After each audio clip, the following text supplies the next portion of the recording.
Bienvenue à tous dans notre émission 15 minutes de grâce et de vérité avec le pasteur Jocelyn Seri. Nous allons sans plus tarder adorer Jésus ensemble. Dans ta présence, je viens. Là devant toi, je me tiens. Mes mains levées, mon cœur brisé, devant ton trône pour t'adorer. Quand par ta grâce, je me souviens de ton amour, de ta bonté. Mon cœur ne peut plus résister et je m'abandonne. Et je m'abandonne. Et je m'abandonne. Alléluia. Je vous laisse maintenant écouter la parole de Dieu avec le pasteur Jocelyn Seri. Bonjour à vous tous, les frères et sœurs, de partout, en tout lieu. Quel privilège d'être en communion avec vous et de savoir que vous êtes là pour l'Évangile. C'est une grâce pour nous de vous servir avec l'Évangile, ainsi que Maëva de chanter ces chants. Alléluia. Donc, si vous le permettez, je vais revenir à Ecclésiaste chapitre 9, verset 11. Nous risquons d'y passer quelques sessions. C'est un verset qui dit quelque chose d'intéressant. Ecclésiaste chapitre 9, verset 11. « J'ai encore vu sous le soleil que la course n'est point aux agiles, ni la guerre aux vaillants, ni le pain aux sages, ni la richesse aux intelligents, ni la faveur aux savants, car tout dépend pour eux du temps et des circonstances. » Et il est certain que les temps et les circonstances ne sont pas au contrôle de l'homme. Alors ceux qui bénéficient de la faveur des temps et des circonstances appellent cela très souvent le hasard, comme par hasard quelque chose s'est passé. Mais pour nous, nous savons que Dieu est en contrôle de toutes choses. Et personne mieux que lui peut maîtriser les temps et les circonstances, bien sûr en faveur de son peuple, afin de nous donner la victoire qu'il a préparée pour nous. Et le Seigneur, il fait toutes choses par sa parole. C'est par sa parole que la Bible dit qu'il a créé les mondes, qu'il a créé le monde et qu'il a créé les temps, puisque le mot grec parle aussi de temps, d'époque. Et c'est lui qui a établi, qui a planifié toutes choses. Donc nous avons l'assurance que quand arrive le temps de Dieu pour une phase de son plan pour notre vie, tout est là, c'est à nous de rester dans la foi, c'est à nous de rester dans la confiance et la tranquillité, et nous allons voir le salut du Seigneur. J'aimerais lire avec vous dans le psaume 33, qu'il nous parle de cette parole de Dieu et de son œuvre. Psaume 33 et le verset 4 nous dit, les premiers versets invitent les justes à louer Dieu, à se réjouir en Dieu. Pourquoi? Parce que le verset 4 du chapitre 33, du psaume 33 nous dit « Car la parole de l'Éternel est droite et toutes ses œuvres s'accomplissent avec fidélité. » La parole de Dieu s'accomplit toujours avec fidélité. Parce que la parole de Dieu est la vérité. Elle n'est pas que la vérité sous forme de philosophie. Ce n'est pas une philosophie. Ce n'est pas une pensée qui nous montre une vie que nous devrions vivre. Ce n'est pas de la bonne morale, mais c'est une puissance. Paul l'avait dit que l'Évangile, c'est la puissance de Dieu pour le salut de quiconque croit. Donc la parole de Dieu, quand nous croyons en elle, tout ce qu'elle promet s'accomplira, bien sûr basé sur notre foi, puisque la Bible nous dit « le juste vivra par la foi ». Par exemple, pour la provision pour notre vie, notre provision naturelle, que le Seigneur promet dans Matthieu chapitre 6 et le verset 33, le Seigneur dit « Cherchez premièrement le royaume et la justice de Dieu, et toutes ces choses vous seront données par-dessus. » Ça, c'est une promesse de la parole de Dieu. Et c'est certain que si nous cherchons premièrement le royaume de Dieu et la justice de Dieu, eh bien, l'œuvre que Dieu promet qui est attachée à cette parole va s'accomplir, à savoir que le manger, le boire et le vêtement nous seront accordés parce que le Père Céleste prend soin de nous. Hein? Donc, nous devons être encouragés de savoir que ce que Dieu dit, c'est la vérité, et la vérité, elle s'accomplit, elle s'exécute parce que la parole de Dieu est droite. Ce qu'elle dit, elle le dit clairement. Hein? Dieu ne revient pas sur sa parole.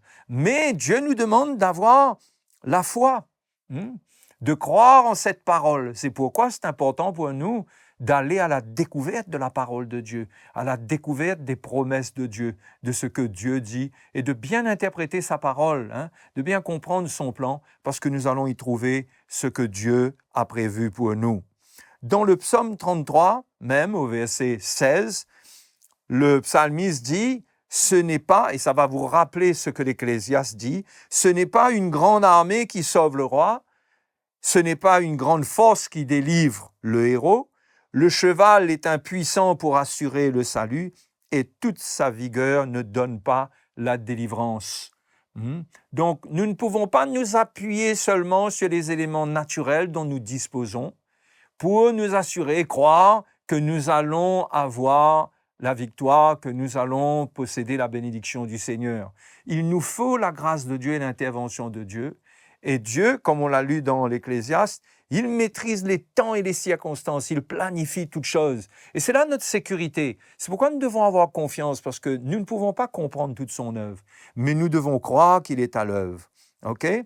Donc, si le cheval est impuissant pour assurer le salut et toute sa vigueur ne donne pas la délivrance, le verset 18 nous dit: voici, l'œil de l'Éternel est sur ceux qui le craignent, sur ceux qui espèrent en sa bonté, afin d'arracher leur âme à la mort et de les faire vivre au milieu de la famine. La parole de Dieu est droite, quelles que soient les circonstances qui peuvent venir, parce que en ce moment, on parle beaucoup de crise énergétique, on parle beaucoup de problèmes dans le monde. Est-ce qu'à cause de cela, Dieu va attacher notre sort au sort du monde? Non, la parole de Dieu est droite, ses œuvres s'accomplissent avec fidélité. Si nous le craignons, si nous le servons, nous avons l'assurance que ce que Dieu dit ici, ça va s'accomplir, à savoir qu'il va nous faire vivre même au milieu de la famine. Pourquoi? Parce que Dieu va donner ses ordres. Ce psaume 33, si vous remontez un petit peu plus haut, au verset 9, ça nous dit: car il dit et la chose arrive, il ordonne et elle existe. Dieu donne des ordres nous concernant, des ordres pour nous assister, pour prendre soin de nous. Il y a des choses qu'il a prévues pour notre vie. C'est pourquoi nous devons croire les paroles du Seigneur. Cherchons premièrement le royaume de Dieu et la justice de Dieu. Toutes ces choses, le manger, le boire, le vêtement, tout ce qu'il nous faut, le Seigneur va y pourvoir. Mais nous marchons dans la crainte de Dieu. Ne marchons pas dans les ténèbres, dans le péché, et gardons l'espoir, l'espérance que le Seigneur interviendra au milieu des moments compliqués, les moments difficiles. Il y a toujours quelque chose que Dieu a prévu pour nous. Et il y a des ordres qu'il va donner. La Bible nous montre l'expérience de Élie, et ça c'est intéressant.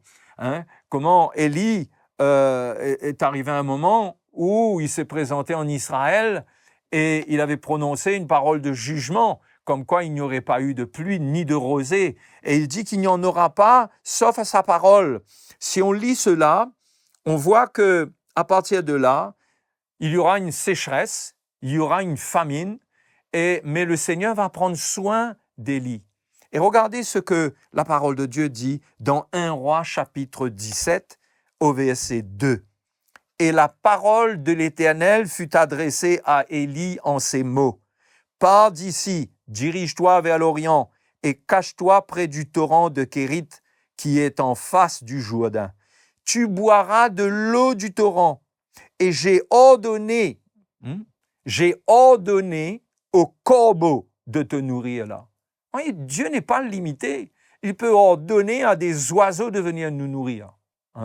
C'est extraordinaire, de voir ce genre de choses dans la parole du Seigneur. Et c'est là pour nous encourager, mes frères et mes sœurs, à ne pas paniquer dans les moments difficiles, dans les moments de crise, mais à nous attendre à lui, parce qu'il va donner ses ordres à qui il faut pour prendre soin de nous. Il y aura une porte qui va s'ouvrir quelque part.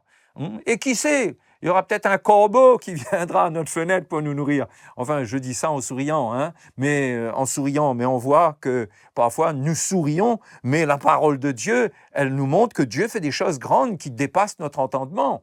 Donc le Seigneur a ordonné au corbeau, et la Bible dit que Élie partit et il fit selon la parole de l'Éternel. Il alla s'établir près du torrent de Kérit, donc il a obéi au Seigneur, qui est en face du Jourdain. Les corbeaux lui apportaient du pain et de la viande le matin et du pain et de la viande le soir. Et il buvait de l'eau du torrent.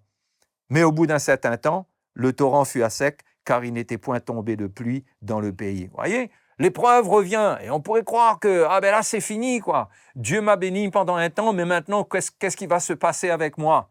Eh bien, Élie, il va avoir une nouvelle directive, parce qu'il est le serviteur de l'Éternel. Il a un appel, il a un plan pour qu'il serve Dieu, pour qu'il se présente devant le peuple de Dieu, et Dieu l'équipe. Même en nourriture, le Seigneur lui donne ce qu'il faut. Alors le Seigneur va lui donner une nouvelle directive. Alors la parole de l'Éternel, au verset 8 de 1 Roi 17, nous dit, lui fut adressé en ces mots, « Lève-toi, va à Sarepta, qui appartient à Sidon, et demeure là. Voici, j'y ai ordonné à une femme veuve de te nourrir. » Et Élie se leva et il alla à Sarepta. Et le miracle s'est produit. Ce qui est extraordinaire, c'est de voir que Dieu avait ordonné. Alors, on ne peut pas dire que cette femme-là, je ne suis pas sûr qu'elle ait reçu un ordre dans une vision ou dans un songe. Apparemment pas quand on regarde l'histoire. Mais Dieu avait disposé son cœur. Il y a quelque chose que Dieu avait préparé. Dieu avait maîtrisé cette circonstance pour que Élie, au moment où il faut, cette femme-là allait avoir de quoi nourrir Élie. Au fait, elle n'avait pas grand-chose, mais il lui restait suffisamment pour un miracle. Et Élie est envoyé au bon moment, au bon endroit, à la bonne personne pour expérimenter le miracle de Dieu. Et comme il obéit, encore une fois, il croit, il arrive chez cette veuve et il va expérimenter le miracle et la veuve avec lui. Donc les frères et les sœurs, tout ça, ce sont des paroles qui ont été écrites pour nous encourager à croire dans le Seigneur pour notre vie. L'apôtre Paul dit que ces paroles ont été écrites pour notre instruction, pour notre consolation, parce que nous allons avoir des moments de doute, des moments difficiles, mais le Seigneur veut nous faire savoir par sa parole, que sa parole est droite et que ce que sa parole dit s'accomplit toujours avec fidélité. Donc les frères et sœurs, je vous encourage par ces quelques paroles aujourd'hui, que le Seigneur vous bénisse. La prochaine fois, nous continuerons un peu sur le même thème et je crois que le Seigneur nous donnera l'occasion encore d'être encouragés. À la prochaine session. Merci d'avoir été avec nous et nous remercions le pasteur Jocelyn Seri de nous avoir bénis avec la parole de Dieu. Aimez et partagez cette vidéo. N'oubliez pas, abonnez-vous à notre chaîne CTMI et si vous voulez nous écrire, si vous avez un témoignage ou même des questions, écrivez-nous à l'adresse qui s'affiche sur vos écrans. À bientôt.